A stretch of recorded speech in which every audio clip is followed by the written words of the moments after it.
রোজাদারের জন্য সবচেয়ে বড় খুশির সংবাদ হলো হাসরের মাঠে আল্লাহ সবার আগে রোজাদারের সাথে সাক্ষাৎ করবেন। সুবহানাল্লাহ। আসসালামু আলাইকুম, সবাইকে আমার নতুন আরেকটি লাইফস্টাইল ব্লগ ভিডিও দেখার আমন্ত্রণ জানাচ্ছি। কেমন আছেন আপনারা সবাই? আশা রাখছি যে যেখান থেকে এই পবিত্র মাহে রমজানে আমার নতুন আরেকটি লাইফস্টাইল ব্লগ ভিডিও দেখছেন, আল্লাহর অশেষ রহমতে সবাই বেশ ভালো আছেন। আমি বিথি, আলহামদুলিল্লাহ আমিও বেশ ভালো আছি পরিবার পরিজন নিয়ে। টিস্যুটা ফুরিয়ে গিয়েছিল, তো ভাবলাম যে কিচেনের টিস্যুটা নামিয়ে নেই। আসলে রমজান মাস তো ভাজা পোড়া করতে গেলে টিস্যুটা একটু বেশি ব্যবহার করতে হয়। আমি এখন টিস্যুটা যেহেতু একেবারে ফুরিয়ে গিয়েছে, অল্প পরিমাণে কিছুটা আছে, তো ওটা আমি পরবর্তীতে অন্য যে কোনো একটা কাজে ব্যবহার করব। আর এদিক থেকে আমি এখন টিস্যুটা লাগিয়ে নিচ্ছি। সকালবেলা ঘুম থেকে উঠে আগে আমি কোরআন তেলাওয়াত করে নিয়েছি। আর আজকে আসলে না কাজ করতে করতে যে এত কাজ করে ফেলবো আমার কোনো আইডিয়াই ছিল না। তো দেখেন, সংসারের কাজগুলো কিন্তু আমি অনেক দিন হয় যে ডিপ ক্লিনের যে একটা বিষয় থাকে সেটা কিন্তু আর করা হয় নাই। তো আজকে একটা কাজে হাত দিতে গিয়ে পরবর্তীতে কিন্তু আমি সবগুলো কাজ খুব সুন্দরভাবে করে নিয়েছি। মোটামুটি যেহেতু অনেক দিন হয়ে গিয়েছে, তো সপ্তাহের মধ্যে একদিন কিন্তু পরিষ্কার পরিচ্ছন্নের একটা ব্যাপার-স্যাপার থাকে। তো আমি কোরআন শরীফ খতম দিব, এই কারণে কিন্তু ওইভাবে আমি এই দিকের কাজগুলোতে আর ওইভাবে ফোকাস দেই নাই। তো না দেওয়ার কারণে আমার অনেক কিছু কিন্তু অনেক ধুলাবালি ময়লা পড়ে একেবারে অবস্থা খারাপ হয়ে গিয়েছে এই ১৪-১৫ দিনে। তো প্রত্যেকদিনই দেখা যায় সকালবেলা ঘুম থেকে উঠে প্রায় ১-২ ঘন্টা কোরআন তেলাওয়াত করি। তারপরে একেবারেই হালকা পাতলা সংসারের যে কাজগুলো, বিছানা ঝাড়া, হালকা পাতলা ঝাড়া মোছার যে কাজগুলো, আর ফার্নিচার পরিষ্কার করা, ঘর ঝাড়ু দেওয়া, মুছে নেওয়া, আর টুকটাক রান্নাবান্না করা, ইফতার বানানো। এভাবেই কিন্তু প্রতিটা দিন চলে যাচ্ছে। তবে ওইভাবে যে ডিপ ক্লিনের কোনো কিছু কাজ করা, সেটা কিন্তু আর আমার করা হচ্ছে না। তো এইখানে রাতের বেলা খাওয়া-দাওয়া হয়েছিল। তো টেবিলটার উপরে অনেক কিছুর দেখলাম যে দাগ পড়ে আছে। তো একটু ক্লিনজার দিয়ে আমি ভাবলাম যে টেবিলটা ভালোভাবে পরিষ্কার করে নেই। এই সময়তেও দেখি যে মাছি দেখা যায়। মাছিগুলো যে কোথা থেকে চলে আসে কে জানে। তো আমি কি করেছি, কিচেন টাওয়ালটা ভালো করে ভিজিয়ে নিয়ে এরপর আমার হাতে বানানো ক্লিনজারটা দিয়ে খুব সুন্দর করে কিন্তু আমি এই তো পেপারটা মুছে নিচ্ছি। এই টেবিলের ভিতরে খাওয়াটা খুব কমই হয়। আসলে খাওয়া-দাওয়া বেশিরভাগ হয় আমার আ আ বেডরুমে। তো সন্ধ্যাবেলা অনেক সময় ইফতারি বানানোর পর দেখা যায় আমরা ৩ মা-মেয়ে যেহেতু খাওয়া-দাওয়া করি, ৩ মা-মেয়ে বসে কিন্তু সোফায় বসে দেখা যায় ইফতারিটা খাই। টেবিলে ওইভাবে খাওয়া হয় না। আবার রাতের খাবারটাও যে যার মতো প্লেটে খাবার নিয়ে তারপরে বেডরুমে গিয়ে বসে তারপরে কিন্তু খাবারগুলো খেয়ে ফেলে। আর যদি টেবিলে খাওয়া হয় তখন টেবিলটা দেখা যায় কি যে সাথে সাথেই ক্লিন করে ফেলি। গতকালকে টেবিলে খাওয়া হয়েছিল, তবে সাথে সাথে কিন্তু আর ক্লিন করতে পারি নাই। আমি ওইভাবেই রেখে দিয়েছি। তো ভাবলাম যে সকালবেলা না হয় ক্লিন করব। তো এখন টেবিলের সবকিছু পরিষ্কার করে আমার মানি প্লান্ট গাছগুলোর অবস্থাও কিন্তু একেবারে খারাপ। গাছগুলোকে একটু আরকি যত্ন করে নতুন করে লাগাতে হবে। তো সেই সময়টা বা সুযোগটাও পাচ্ছি না। তো আজকে ঘরের কাজ করতে গিয়ে মনে হচ্ছিল যে আমার যত ১৫ দিনের যত বাড়তি কাজগুলো আছে যেগুলো আমি করি নাই সেগুলো আজকে করে ফেলি। কিন্তু রোজা রেখে এত কাজের প্রেশার তো আর নেয়া যায় না। যতটুকু পেরেছি ততটুকুই করে নিচ্ছি। তো এই যে স্পাইডার প্লান্টটা, এটা কিন্তু একেবারে চারপাশের পাতাগুলো হলুদ হয়ে গিয়েছে। মরা পাতাগুলো ফেলে দেওয়ার পর না গাছটা দেখতেও অনেকটা ভালো লাগছিল। তো আমি বেছে বেছে মরা পাতাগুলো ফেলে দিলাম। মাথার সাইডে কিছু পাতা আরকি হলুদ হয়ে গিয়েছিল, সেগুলো ফেলে দিয়ে এখন গাছটাকে সুন্দর করে পানি দিয়ে স্প্রে করে দিলাম। এতে করে উপরের যে ধুলাবালিগুলো সেগুলো পরিষ্কার হয়ে যাবে, আর গাছটাও দেখতে কিন্তু অনেকটা সতেজ লাগবে। তো এই তো আমি কিন্তু সুন্দর করে গাছটা ক্লিন করে নিচ্ছি। খুব তাড়াহুড়া করছি আসলে কোরআন খতম নিয়ে। আমি চাচ্ছি যে কোরআনটা খতম দিয়ে এরপর আমার সংসারের ঈদ উপলক্ষে যে কাজকর্মগুলো সেগুলো আমি করে নিব। তো এর আগে কোনো কাজ করব না। তো হুট করে দেখেন আমি বেডরুমে আসার পর আমি কিন্তু অলরেডি আমি বিছানাটা ঝেড়ে নিয়েছি। এখন উপরের দিকে তাকিয়ে দেখি যে বড়, বড় মাকড়সার জাল পেতে বসে আছে। এখন মাকড়সার জাল দেখে তো আমার আর কি সহ্য হয়নি যে আগামীকাল ছাড়বো। তো বিছানাপত্র ঝেড়ে নেওয়ার পরও আমি চিন্তা করলাম যে না, আমি এখনই বেডরুমটা একটু হালকা পাতলা ঝেড়ে নেই। এখনও ঈদ আসতে প্রায় আরও ১৫ দিনের মতো বাকি আছে। ১৫-১৬ দিন হয়তোবা বাকি আছে। এই ২ সপ্তাহে দেখা যাবে নতুন করে আবারও কিন্তু ধুলাবালি জমে যাবে। আবারও মাকড়সা বাসা বাঁধবে। তার চাইতে এখন আমি যতটুকু পারি ততটুকু আমি ক্লিন করে ফেলি। কোরআন খতম হতে, হতে আমার কিন্তু পরিষ্কার পরিচ্ছন্নের আর অনেক কাজ হাতে থেকে যাবে। তখন না হয় তখন তো কোরআন পড়ার এত টেনশন থাকবে না। তখন দেখা যায় যে সকাল থেকে দুপুর পর্যন্ত কাজকর্ম শেষ করে মাঝখানে ১-১.৫ ঘন্টা সময় পেলে তখন তাসবিহ তাহলিল পাঠ করা যাবে। নামাজ কালাম পড়ে এরপর বিকেলে রান্না-বান্না বা ইফতার করা এগুলো আর কি করতে পারবো খুব সুন্দর করে। তো এদিক থেকে এই যে সবকিছু ঝেড়ে ফ্যানটাও দেখলাম যে একেবারে ফ্যানের অবস্থা খারাপ। ধুলা এত জমেছে। তো আমি খুব ভালো করে শুকনো কাপড় দিয়েই ফ্যানটা পরিষ্কার করে নিলাম।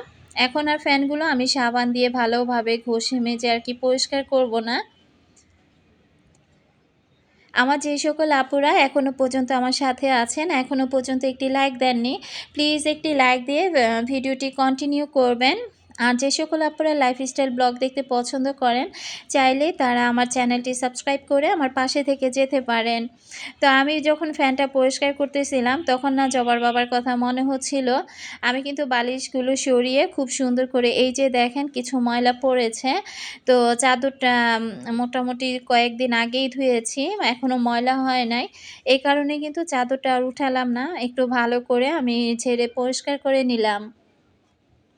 তো ঐদিন জবার আব্বু হুট করে আর কি বলতেছিল তার নাকি খুব ইচ্ছে হচ্ছিল যে সে আর কি ৪ পাখার যে ফ্যানগুলো আছে একটু ডিজাইন করা বেশি, একটু রাজকীয় ভাবের টাইপের আর কি ফ্যান। তো ওই ফ্যানগুলো তার নেওয়ার ইচ্ছে ছিল। তো আমি আর কি তাকে নিতে দেই নাই। আর ফ্যানগুলোর প্রাইসও অনেক বেশি ছিল। এই ফ্যানটা আর কি যখন কিনি তখনই তার ইচ্ছা ছিল যে ওই ফ্যানটা আর কি কিনবে। তো আমি আসলে কিনতে দেই নাই কেন? আসলে ঘর শোভা যদি কোনো জিনিস না হয় সেটা কিন্তু দেখতে ভালো লাগে না। বাসা অনুযায়ী দেখা যায় যে কোনো ফার্নিচার করলে সেটা মানানসই লাগে। আমার ছোট্ট জ্ঞানে আর কি যেটা আমি মনে করি। তো সে যে রাজকীয় ফ্যান সে দেখেছিল আমার মনে হচ্ছিল যে ওই ফ্যানগুলো এই বাসাতে মানানসই হবে না বা আমার এই ফার্নিচারের সাথেও সেগুলো মানানসই হবে না। তো যেকোনো জিনিস কিনতে গেলে আমি চিন্তা করি যে এই জিনিসটা আসলে আমার ঘরের সাথে যায় কিনা বা আমার ফার্নিচারের সাথে যায় কিনা। তো সেই চিন্তাধারা থেকেই কিন্তু আমি একেকটা জিনিস আর কি বুঝে শুনে তারপর আর কি কিনি। বিয়ের ১ম জীবনে যা করেছিলাম সেগুলো তো চিন্তাহীনভাবেই কিনে ফেলেছিলাম। পরবর্তীতে আবার অনেক কিছু চেঞ্জ করেছি। চেঞ্জ করে আবারও ডাবল সেই জিনিসগুলো আমাকে সেল করে দিয়ে আবার নতুন করে আমাকে আর কি কিনতে হয়েছে। তো এখন তো আর সেই বয়সটা নাই যে এখনো কিছু কিনতে গেলে বোকার মতো থাকবো। এখন তো কোনো কিছু কিনতে গেলে দেখা যায় একটু ঘাটাঘাটি করে, একটু চিন্তা ভাবনা করে এরপর আর কি এটা সেটা কিনি। তো এদিকে দেখেন আমি খুব সুন্দর করে আমি এই যে আমার টিভির যে ক্যাবিনেটটা আছে এগুলো কিন্তু প্রতিদিনই আমাকে পরিষ্কার করতে হয়। তবে ইদানিং আর ওইভাবে প্রেশার দিচ্ছি না। চাপাতে খুব ভালোই ময়লা জমেছে। তো আমি উপর থেকে আমি যতটুকু পেরেছি পরিষ্কার করলাম। আর ওয়াশরুমে টিস্যুটা ফুরিয়ে গিয়েছিল। তো এখন আমি টিস্যু বক্সে টিস্যুটা আর কি রেখে দিয়ে আসবো। আর এখানে আমার যে স্পাইডার প্লান্ট গাছটা ছিল সেটাও ময়লা হয়েছে। তো ওইগুলোর মরা পাতা আমি কিছুটা তুলে আর কি ফেলে দিলাম। সংসার হচ্ছে ভালোবাসার জায়গা। প্রতিদিন ঘুরে ফিরে একই কাজ করি আমরা নারীরা। তারপরেও না দেখবেন যে আমাদের কিন্তু খারাপ লাগা কাজ করে না। প্রত্যেকটা জিনিস এত সুন্দর পরিষ্কার পরিপাটি যখন দেখি, এত কষ্ট করে যখন এগুলোকে পরিষ্কার করি তখন কিন্তু মনটা অনেক ভালো হয়ে যায়। তো আমার পাপোশগুলো কিন্তু ময়লা হয়ে গিয়েছে। আমি সবকিছু এভাবেই রেখে দিচ্ছি যে আমি কোরআন খতম দিব। তারপর আমি আমার কাজগুলো এক, এক করে সব করা শুরু করব। আচ্ছা, ফাতেমাতুজ জোহরা আইডি থেকে আপু গতকালকে কমেন্ট করেছিল যে আপু দুঃখিত প্রশ্নটা বারবার করার জন্য। আমি আসলে অনলাইনে খুব বেশি অ্যাক্টিভ থাকি না, তাই বুঝতে পারিনি। আর কষ্ট করে আবার উত্তর দেওয়ার জন্য আপনাকে অসংখ্য ধন্যবাদ। তো আপু, আপনি যে আমার ভিডিওটা গতকালকে দেখেছেন এবং আমার উত্তরটা পেয়েছেন, তার জন্য আমার পক্ষ থেকেও আপনাকে ধন্যবাদ জানাচ্ছি। আর আপু আমাকে কমেন্ট করেছিল পরবর্তীতে আমার ক্যাবিনেটটা কি কাঠের কিনা বা কী কাঠ দিয়ে আমি বানিয়েছি যদি বলতাম। তো আপু, আমি এটা আকাশমণি কাঠ দিয়ে আর কি বানিয়েছি। আজকের ভিডিওটা যদি আপু দেখে থাকেন, উত্তরটা পেয়ে গিয়েছেন। তাছাড়া আমি কিন্তু অলরেডি কমেন্ট বক্সে কিন্তু আমি রিপ্লাইটা দিয়ে দিয়েছি। যখন যে সকল আপুরাই কোনো প্রশ্ন করলে আমি বলবো যে দয়া করে আমার ২-১টা ভিডিও পরপর দেখবেন। আমি চেষ্টা করি যে উত্তরগুলো দিয়ে দেওয়ার জন্য। অনেক সময় মনে থাকে আবার থাকে না। তো আপু, মন খারাপ করবেন না। তো মেয়েরা যখন ভয়েস দিয়ে আশেপাশেই থাকে, একই কথা যদি বারবার বলি তখন মেয়েরা আমাকে কিন্তু খুব রাগায় যে তুমি এক কথা কতবার বলো। তো যাই হোক, এখানে আলু ছিল না, আলু আনা হয়েছে। আর এই যে পেঁয়াজ আমি অল্প, অল্প করে আনছি। এখন যেহেতু নতুন পেঁয়াজ, নতুন আলু এগুলো এনে কিন্তু বেশি পরিমাণে রাখা যায় না, তাহলে কিন্তু নষ্ট হয়ে যায়। তো আমি আবারও আলুটা রাখতে গিয়ে দেখলাম যে পেঁয়াজের এই পাশটাতে অনেকটা ময়লা জমে আছে। তো সেগুলো আবার আর কি ক্লিন করে ঝুড়িটা সুন্দর করে পরিষ্কার করে আবার নতুন করে সব কিছু রেখে দিলাম। পরিষ্কার পরিচ্ছন্নের কাজগুলো যতটুকু করতে পেরেছি আলহামদুলিল্লাহ অনেকটা শান্তি লাগছে। আসলে এটা আমার না অভ্যাস হয়ে গিয়েছে। কোথাও কোনো যদি দেখি ময়লা জমে আছে, সেটা যতক্ষণ পর্যন্ত আমি পরিষ্কার না করব, ততক্ষণ পর্যন্ত আমার সারা শরীর হাত পা ভার হয়ে থাকবে। আর পরিষ্কার করে নেওয়ার পর একেবারে মনে হয় সব শরীর হাত পা আবার পাতলা হয়ে যাবে। তো এটা আসলে আমার আপুদের হয় কিনা এই সমস্যাটা, একটু কমেন্ট বক্সে জানাবেন। এদিক থেকে আমি মরিচগুলো বেছে নিলাম। তো এখন এগুলো ধুয়ে রাখবো।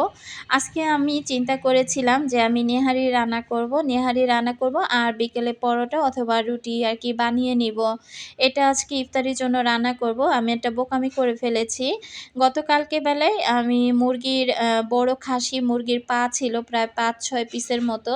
তো সেগুলো আমি নরমালি নামিয়ে রেখেছিলাম। তো সেগুলো না আর আমি দেখা যায় গতকালকে রাতে যদি কিছুটা সেদ্ধ করে রাখতাম তাহলে ভালো হতো।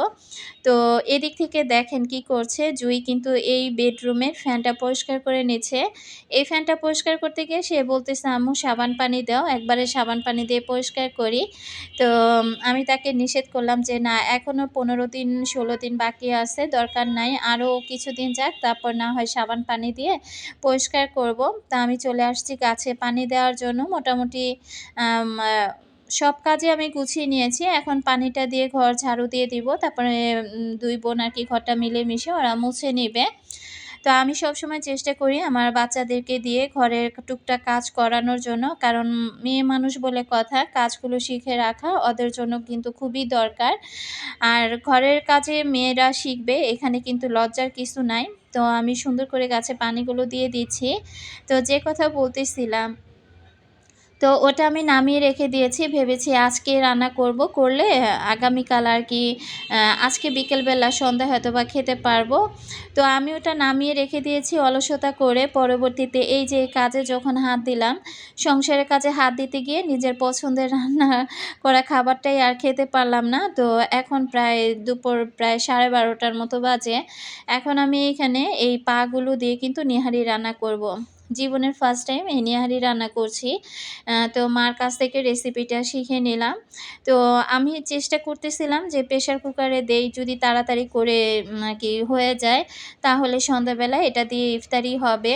তো পরবর্তীতে কিন্তু আর সন্ধ্যায় আমরা এটা দিয়ে ইফতারি করতে পারি নাই। কি যে একটা হযবরল অবস্থা হয়ে গিয়েছে। তো প্রেশার কুকারে বসানোর পরও এটাতে প্রায় ৫-৭ টা সিটি উঠার পর এরপর দেখলাম যে এটা আরও জাল দিতে হবে। এরপর আমি অন্য একটা পাতিলে দিয়ে একদম আ ইলেকট্রিক চুলাতে বসিয়ে দিয়ে আমি অল্প জালে খুব সুন্দর করে কিন্তু এটা আজকে সারাদিন ভরেই রান্না করেছি। তো নিহারি রান্না করতে যা, যা লাগে এখানে আমি সবই দিয়ে দিলাম। তো এই ফার্স্ট টাইমে কিন্তু আমি এই নিহারিটা রান্না করছি। মুরগির পা দিয়েও কিন্তু নেহারি রান্না করে খেতে বেশ ভালো লাগে। আমি এর আগে কখনো খাই নাই। এই ফার্স্ট টাইম আর কি খাবো। তো যাই হোক, আসলে গরুর পায়ের যে দাম, একটা পাই ৳৫০০ বলে। তো এই কারণে আর গরুর পায়ের দিকে তাকাই নাই। ভাবলাম যে এগুলো যেহেতু খুব বড় মুরগির পা, এটা দিয়েও কিন্তু নেহারি খেতে খুব বেশি ভালো লাগবে। তো যাই হোক, এটা এখন আমি চুলার মধ্যে বসিয়ে কয়েকটা সিটি তুলে নেব। এরপর কিন্তু আমি আর ক্যামেরা অন করি নাই। তো মাঝখানে যে কাজকর্মগুলো করেছি সেগুলো অফ ক্যামেরাতেই করেছি। তো বাসায় আর কি গতকালকে রান্না করা পান্তা ভাত ছিল। তো ওটা দিয়ে পরবর্তীতে চিন্তা করেছি আজকে ইফতার করব। সেই সাথে ডিম ভাজা, শরবত আর খেজুর, এগুলো আজকে ইফতার আয়োজন ছিল। তো আমি কিন্তু ভিডিও শেষ প্রান্তে চলে আসছি। আজকের মতো বিদায় নিলাম। আল্লাহ হাফিজ। আসসালামু আলাইকুম।